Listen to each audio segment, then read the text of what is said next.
No. No. Uh-uh. Nuh-uh. Definitely not. Because you know, being your first customer may not been the best idea. Dear Nat and Moby, who was Madam C.J. Walker? From Marla and Kayla. She was a total legend. In the early 1900s, Madam C.J. Walker was a hugely successful entrepreneur. She built a business empire selling beauty products to black women, and it might have been the first African American woman to become a millionaire. What's more, she got there by lifting others, especially women, along with her. Madam C.J. Walker was born in Louisiana on December 23, 1867. Her parents had been enslaved, and she was one of the first of their children to be born free. And at the age of 7, she was orphaned. Then at the age of 20, she was a widow with a baby daughter. She moved north to St. Louis, where her brother and her other brother were successful barbers. But back then, basically the only jobs were open to black women were as servants. So Walker did laundry and worked as a cook for $1.25 a week. And it got her by, but barely was backbreaking. Walker knew she wanted anything more than that. She enrolled in night classes and sacrificed to pay for her daughter's schooling. And then Walker's hair started falling out. But that was common then. Hair washing was hard without any running water, and stress and poor diets didn't even help. She tried home remedies and every fix-it product on the market. When she finally found the winner, she just didn't even become a loyal customer. She signed up to sell it and discovered that she was a natural. Her income doubled. She began thinking even bigger. Maybe she launched her own company. She started mixing ingredients in her attic, even looking for a better formula.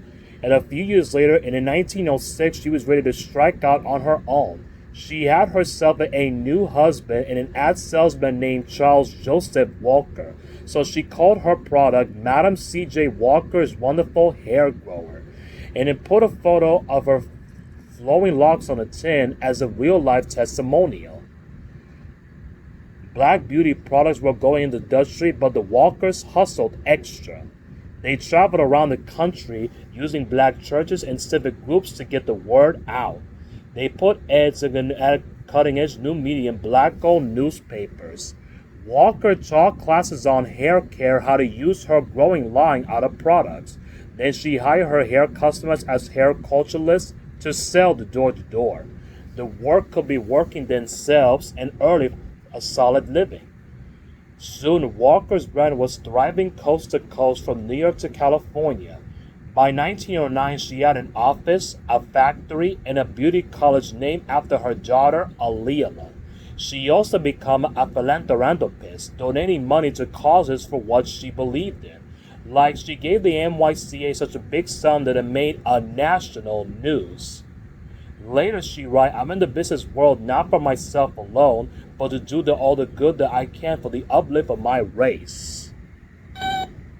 Walker created a bigger platform, but one important ally eluded her. Booker T. Washington, the leading of the voice of the black community. Like many black intellectuals, he was suspicious of the beauty biz. It thought Indo-European looks from the gold standard instead of celebrating something all beauty. And some companies did sell skin whiteners and hair relaxers, but Walker wrote him that wasn't even her game. And in 1912, she simply invited herself to his convention for a black businessman. She arrived in a chauffeured Model T dressed to the nines and hyping her large NYCA donation. Booker T. Washington allowed Madam C.J. Walker to address 2,000 attendees. And I'm a woman who came from the cotton fields of the South, she said. From there, I promoted myself. The next year, she'd be a keynote speaker. With her higher profile, Madam C.J. Walker became more outspoken as a civic leader, fighting for the black veterans and an end to segregation.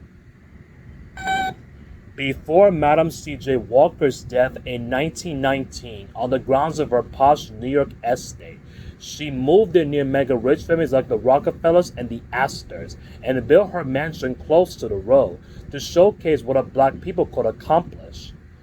Then her business had trained near 20,000 black women here and abroad. She set up scholarships and freely to give up everything from NAACP to black museums. She left the most of her fortune and more than 7 million in today's college to her causes. To the rest of her daughter, Aliyah will be going to be a patron of the arts during the Harlem Renaissance.